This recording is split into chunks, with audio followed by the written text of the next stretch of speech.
Hi, welcome to Around the World in 80s Movies. My name is Vince Leo. I am the author of the film review website, Quipster.net. I've been doing film reviews since 1996. You can check out all of my written work there at that website, Quipster.net, QWIPSTER.net. While you're there, I do encourage you to check out my other podcast that looks at more recent movies out in theaters, VOD, streaming services, what have you. You can find the link to that at my website. It's called the Quipster Film Review Podcast at Quipster.net. Today I'm going to be getting into the second part of this three-part series looking at aliens on Earth who have basically taken over our government in insidious ways. Last week I looked at the miniseries from 1983 called V. This week I'm going to do, naturally, the follow-up miniseries that came out the following year in 1984, V, The Final Battle. V, The Final Battle, it's not rated, it was released for television, but if you had to rate it, it definitely would be a very strong PG-13, I think, today because of violence, disturbing images, and some subject matter. The runtime, if you compile the 3 episodes, it was 3 movies in a row, would be 272 minutes, or about 4.5 hours.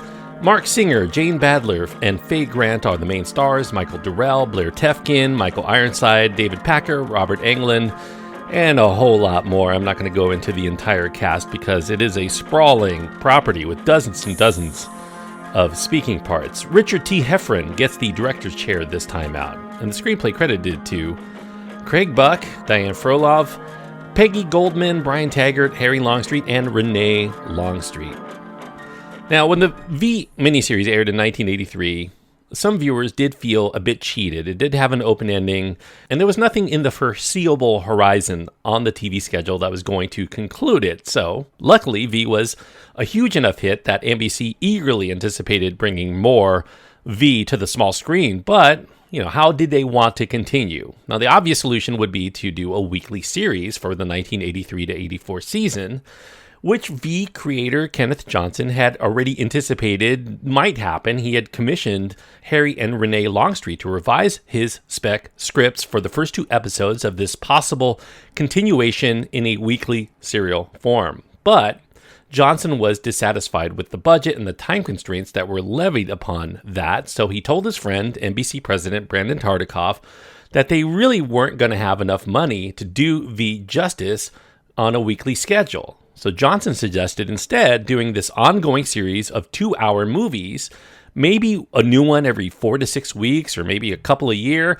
This way there would be enough money and time to assure a quality release to the public that they would enjoy while also being able to build up marketing for each particular movie.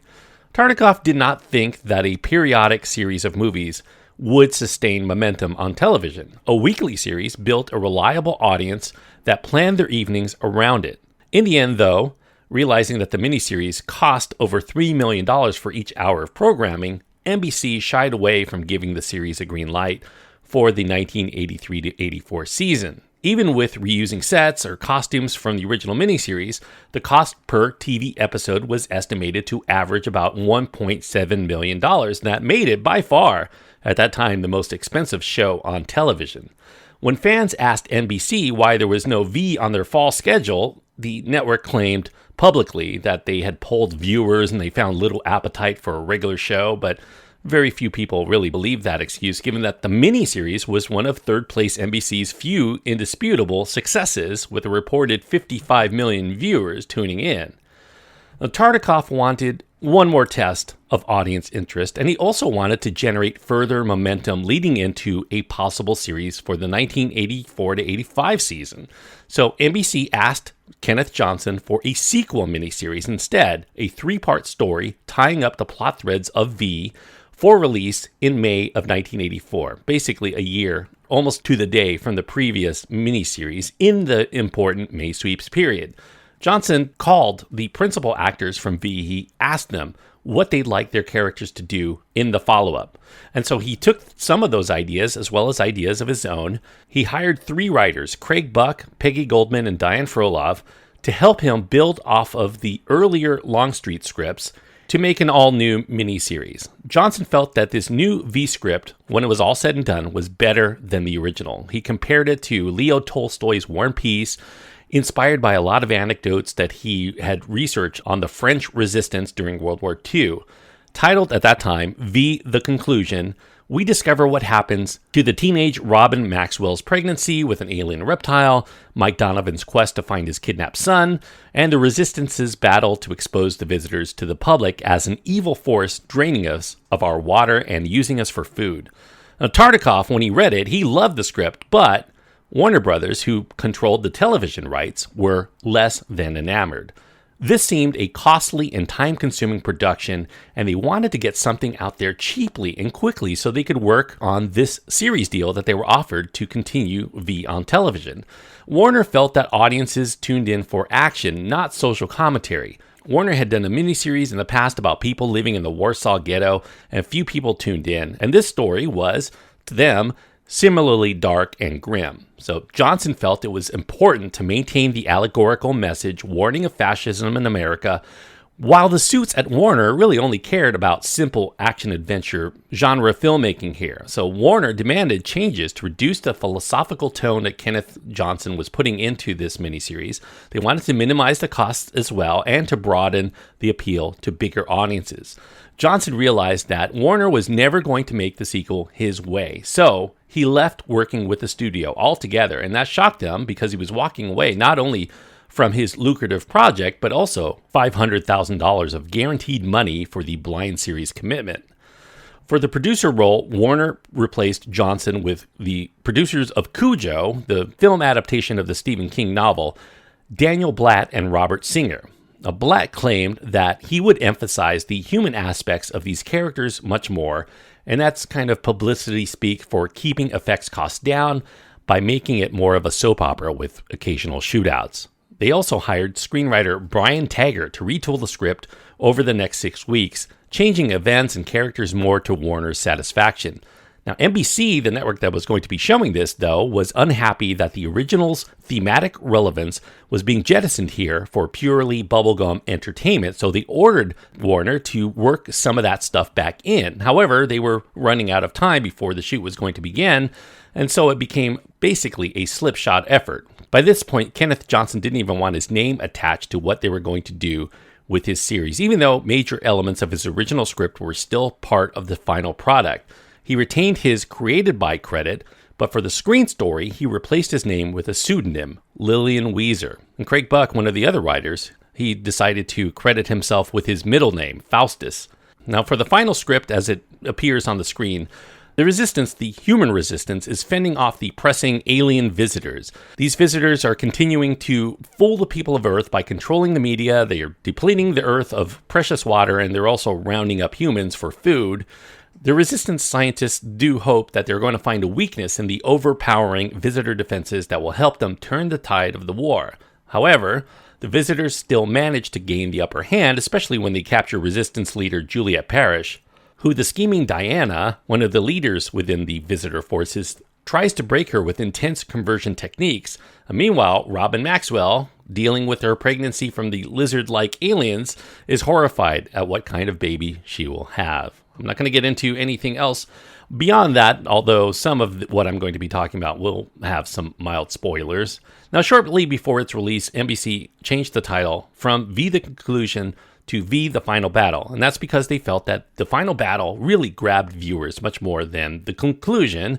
If audiences tuned in with the numbers that they did for the first miniseries, which they reran shortly before airing the Final Battle, they would fast-track the weekly series for the 1984 to 85 season, pretty much for sure. And that provided that they would keep costs down by reusing a lot of the sets and recycling a lot of the effects. Promos for the Final Battle showed such things that did not make the final cut, including Diana holding a bunny up, presumably to eat it like she did the guinea pig in the first miniseries, but the effects team had difficulty this time out making Diana's mechanical head work, so they nixed the scene. The producers hired Future World director Richard T. Heffron. He had only 6 weeks prior to the shoot to get everything in order. Due to the replacement of a lot of the creative talent from the first film, the rewrites, the new crew not really having the same rapport as they had with Kenneth Johnson because he had hired a lot of people who had worked with him in television, they quickly fell behind schedule. NBC insisted, though, that the air date be May 6th, through May 8th of 1984, and that left Heffron only 65 days total to shoot, which if it were a movie, that would be sufficient, but this is essentially 3 movies that he had to make by that time. Scenes needing optical effects were completed first to give the visual effects crew a head start to have it completed by the end. The rest was shot mostly in the order of the script to make it easier to change if they needed to and to avoid reshoots. With about 90 speaking roles altogether, Heffron called V, The Final Battle, the most difficult assignment that he had ever had as a director. But he did keep his composure throughout all of the troubles and carried on with his business, which the casting crew really appreciated from him. The actors had to work long evenings and also weekends to maintain this hectic schedule. They also found many elements of the production to be very difficult physically and emotionally to them. The actors who played the visitors, for instance, in The Final Battle, bitterly complained about the jackboots. They looked fancy from the outside, but they were actually made entirely of rubber, and when they removed the boots at the end of a 16-hour day, they had to pour out perspiration that had built up after wearing them all day long. The red dust that is used in this finale, one of the ways that the resistance is able to thwart the visitors, it's comprised of flocking that's used primarily in wallpaper or greeting cards. That coated everything that it landed with a sticky residue, which really grossed a lot of people out. And the actors also breathed that into their lungs. They were coughing it out in the middle of the night, a condition that they called red lung. Now, due to a ballooning budget, there were several major effects sequences that were changed or taken out to the final product, mostly of shots consisting of flying around over cities with the spaceships, especially this key plot component where the resistance fighters steal some visitor ships and they fly them to all corners of the world. The shoot was very rushed, so they had to improvise and make up a lot of things on the fly to get through it. They really had to take a lot of shortcuts to stay on pace this time out. Now, despite many changes, the special effects shots have improved since the last time out. Leo Lotito continues to impress. He gives the visitors their phony faces, the ones presumably under the actors' real faces. There's also a memorable birth scene for Robin that both enthralled and mortified a viewing public because of this cliffhanger for the second episode of this 3-part story. It's kind of one of those things you have to see to believe. There are nifty new ways of doing the battle that are presented here, including an impressive sequence where the visitor spaceship chases and attacks one of the resistance fighters on horseback. And even with cost-cutting efforts, V, The Final Battle, when it was all said and done, was $14 million. And that was pretty much on par, maybe a tick above the first miniseries, but this one did have an extra night of programming, which meant 50% more sponsorship, but also a higher price tag because V was such a big hit the first time out that they could raise the price for advertising with the second miniseries. Now, The Final Battle retains all of the cast of the first effort, pretty much the main cast anyway, but it adds a few notable actors here. One fan favorite of people who love V is Michael Ironside. He plays Ham Tyler. Now, originally Ham was written in the earlier draft as somebody who was in a wheelchair, but that did not make the final cut because the incoming writer, Brian Taggart, he was friends with Ironside and he wanted to work him in. He had worked with him on an earlier movie called Visiting Hours, and he wanted more kick-ass heroes on the resistance side, and he immediately thought that Ironside, with all of his rascally charm, would be perfect. However, the actor, when he came in, refused to play somebody in a wheelchair because his last name was Ironside, which is kind of a derogatory nickname for somebody in a wheelchair, so they rewrote the part so that he would not be in it, which really changed to a large degree the nature of that character and the reason why he was in a wheelchair. Ironside became, though, a favorite among the cast, except for Marc Singer. Singer and Ironside had constant friction throughout the shoot, as well as into the TV series that followed. That friction, though, did work for the series because they were written to be kind of like frenemies. They were casting aside their ego clashing for a common cause, not only in front of the camera, but it turns out behind the camera as well. Ironside did channel Ham Tyler. Again, years later in Total Recall, he even chose a lot of the same wardrobe, playing the same character in everything but his name. So if you like Ironside in Total Recall, you'll definitely get a kick out of him here. Another popular newcomer to the V franchise here is Sarah Douglas. Sarah Douglas, probably known primarily as Ursa in Superman 2. She plays Pamela, the power-hungry rival of Diana here. Douglas was not keen on doing another sci-fi project so soon after Superman 2, but V was, internationally even, a big deal, so she joined without hesitation when it was offered. However, she was already doing Falcon Crest for CBS at that time, coincidentally also playing a character named Pamela.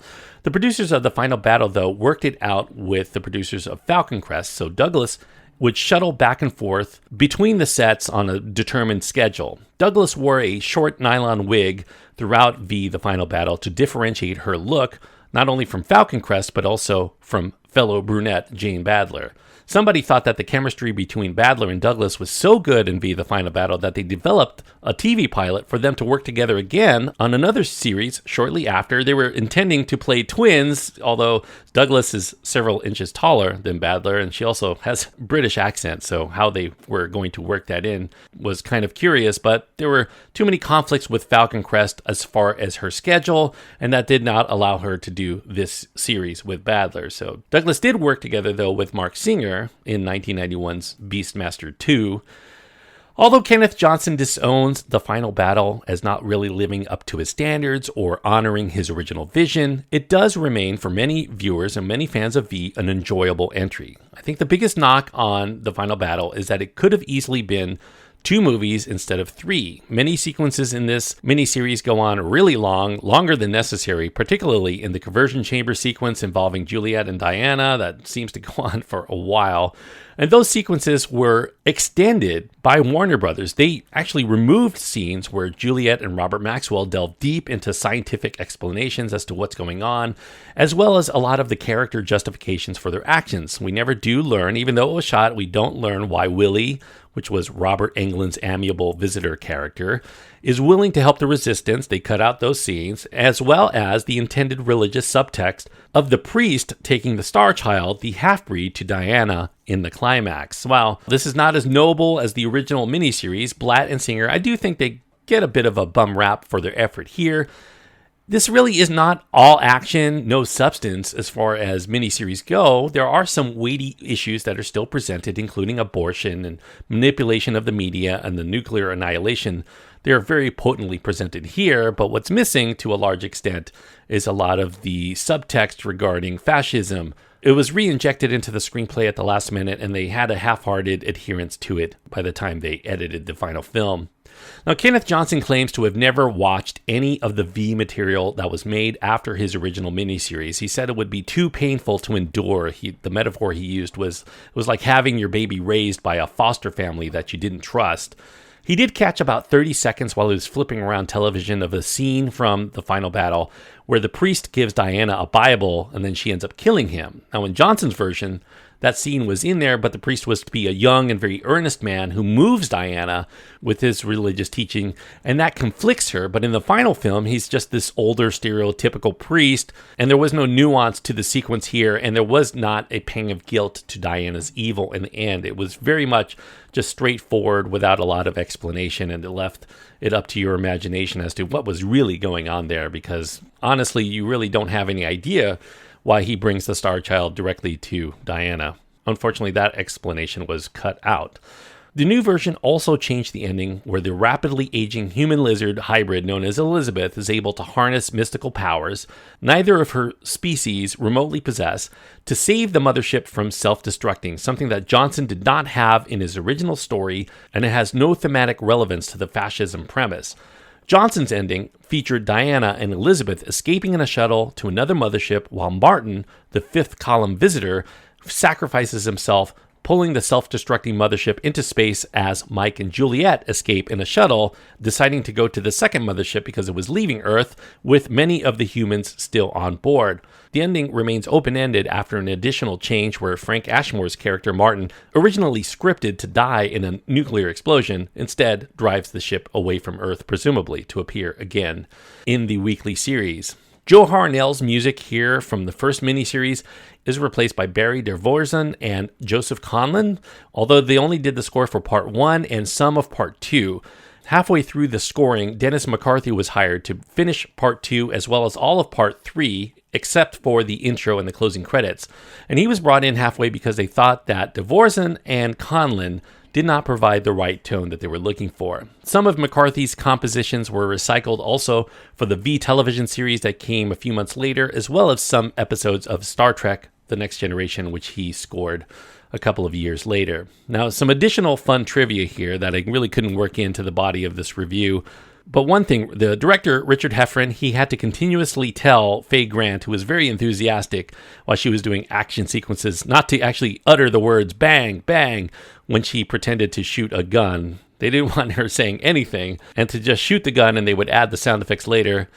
Ham's beefy sidekick, played by Mickey Jones, originally he was named Chris Faber in the script, but it was changed to Chris Farber because Michael Ironside kept mispronouncing it as Farber.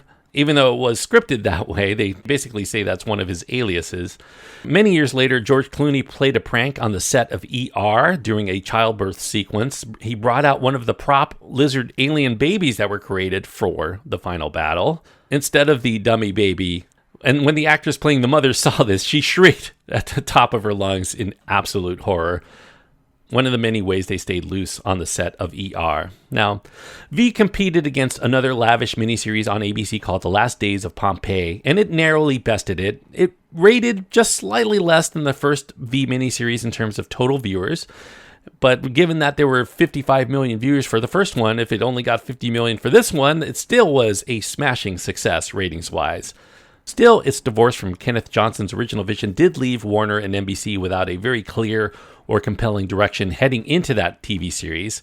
And a year after the failure of the Wayward TV series in 1985, Tartikoff admitted to Kenneth Johnson that he was right in thinking that V would not work in a weekly format, and they really should have gone with his initial suggestion, heavily promoted monthly or bi-monthly movies. Tartikoff did admit that it would have been a rating bonanza for many years instead of encountering the fizzle and the loss of fans before the first season completed its run. So for that, I don't think that V, The Final Battle, is as good as the first series. I think that Kenneth Johnson really had a good handle as far as what he wanted, and it very much was very clear to the first miniseries. The only thing that hampered the first miniseries was the rushed amount of time and the lack of money. Those factors, unfortunately, do hamper this second miniseries as well, but compounding all of that is the fact that the story is just not as tight and it's not as good as the first time around. It is still extremely enjoyable on a surface level, but you don't get a lot of the depth that you did get with Johnson's original vision. So for all of that, I will give V, The Final Battle, 3 stars out of 4. 3 stars on my scale means that I do think it's worthwhile for people who like this kind of mini-series, I suppose. And if you like the first one, I do think that you should probably continue and watch V, The Final Battle as a worthy follow-up. I do not necessarily, though, recommend continuing on unless you're very curious or you're just really enamored of this series all in all with V, the TV series that came afterward. I've been watching them with my wife. It definitely is a huge step down from some of the delights that you saw in these first 2 miniseries. But, you know, if you like these characters and if you were like me who watched them back in the day when I was 12 and 13 years old, there is a lot of nostalgia factor that keeps you going for people who grew up in the 1980s and love this property. So now, by the way, before I go, I do want to mention what happened to the V franchise after V, The Final Battle, went off the air. Obviously, I just mentioned the short-lived V TV series in the 84 to 85 season. It was set basically a year after the events of The Final Battle. The aliens are driven from Earth, but they're coming back here. Audiences, though, complained that the storyline for the TV series had spread too thin, and they started jettisoning it. And after it began to fail miserably in the ratings, Kenneth Johnson, he was begged to come back and try to save the series, but he knew he wasn't going to turn it around. The damage had already been done, so he refused to do that, and it basically ended with a whimper instead of a bang. Now, in 1989, a sequel series entitled V, The Next Chapter was proposed with J. Michael Straczynski as the head writer. The only cast member from the original series that was going to play a significant role in V, The Next Chapter was going to be Ham Tyler, with Michael Ironside returning. However, after Straczynski did about 6 drafts of the screenplay, Warner Brothers decided against it because no matter what he wrote, the cost of doing it was just going to be too high for their tastes.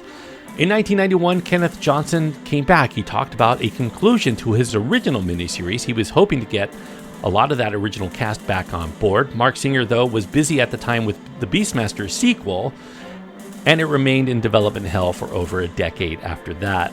In 2003, NBC ordered a script for a 3-hour television movie revival of V from Kenneth Johnson called V: The Second Generation. He had a lot of ideas in mind. It was going to be set 20 years after the first miniseries, but it was going to ignore the sequel miniseries, V: The Final Battle, as well as the television show. And it was planned for the 2005 to 2006 season sometime. The 3 principal players, Marc Singer, Faye Grant, and Jane Badler, as well as Robert Englund, were going to return. But NBC's president at the time, Jeff Gassman, thought that there were not enough people that were going to remember the original miniseries intimately, and that it would just be better to reboot it altogether. Now, Johnson was willing to do the reboot if he could follow up that with this sequel, with the older actors playing older versions of themselves, but NBC stagnated way too long, and that caused Warner Brothers to pull the proposed $20 million miniseries and to shop it elsewhere at the time. Johnson did turn the V revival script into a novel called the same, V: The Second Generation, and he released it in 2008, so you can get that wherever you buy your books. He hoped that a TV adaptation of the book would still result, and in this version, the alien race called the ZT, which is also known as the Alliance from the first miniseries, the mortal enemies of the visitors that were sent a signal in the first miniseries by the Resistance, thinking that the enemy of my enemy is my friend. Humankind has to determine when the new alien race, the ZTs, come down, if they are indeed friends or if they will become the new foe of Earth once the visitors are out of the way. I won't spoil the book for you, but you can go ahead and read the 2008 novel if you're interested in that. In 2009, though, ABC rebooted the V concept altogether into a new series that lasted until 2011, but the ratings suffered after its second season. Basically, they didn't even get to complete it. It ended without resolving the story threads. Jane Badler, by the way, joined the cast in its second season as Diana because they wanted to bring back some of the original V fans, but it was not the same Diana, despite having the same name, that appeared in the original series, which was kind of a letdown, and her character was basically different too. Marc Singer, by the way, he made an appearance in the last episode of that reboot V property as a different character, which also disappointed a lot of the series fans. He was not Mike Donovan. Now, fast forward all the way to more recent days. In 2018, CBS's newly relaunched Desilu Studios announced its first project called V: The Movie, which would be a film reboot with V creator Kenneth Johnson. Johnson had found out that he owned the motion picture rights. He may not necessarily have a lot of the television rights, but he could make movies, big screen movies, if he wanted to. He returned to write and hopefully direct the new cast with John Hermanson and Barry Opper as the producers. However, the person who bought Desilu turned out to be kind of a scam artist of a sort. He didn't have the money he claimed, and it fell through. And so today, Johnson continues to look for independent funding to retain creative control to do V right. He said he wants to do V right, or he's not going to do it at all. So I'm hoping at some point in the next year or two, or maybe within the next 5 years, we might see, after all, V come back and be done right. But as with all things, I can't really hold my breath because things never quite work out the way you want them to. But I do wish Kenneth Johnson luck in his endeavor to do that for the fans. Thank you so much for listening. I hope that you enjoyed this review and this look at V, the first 2 miniseries and its history and a lot of the trivia.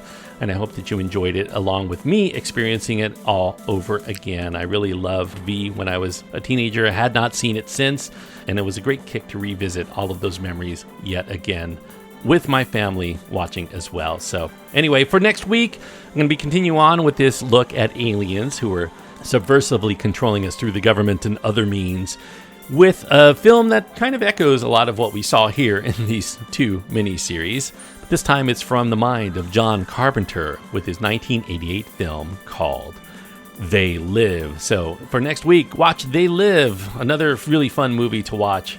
And I'll be talking about all of the details on that on the next episode. Now, if you have your own thoughts on V, whether it's the final battle or the original miniseries, or even the television show, I love talking about this. You can write to me. You can find my contact information at my website. That's at quipster.net, QWIPSTER.net. Links to my Twitter feed, Facebook page, Instagram. All of those ways are adequate to get in touch with me anytime you want. Until next time, thank you so much for listening and joining me on this trip around the world, just ahead of the red dust in 80s movies.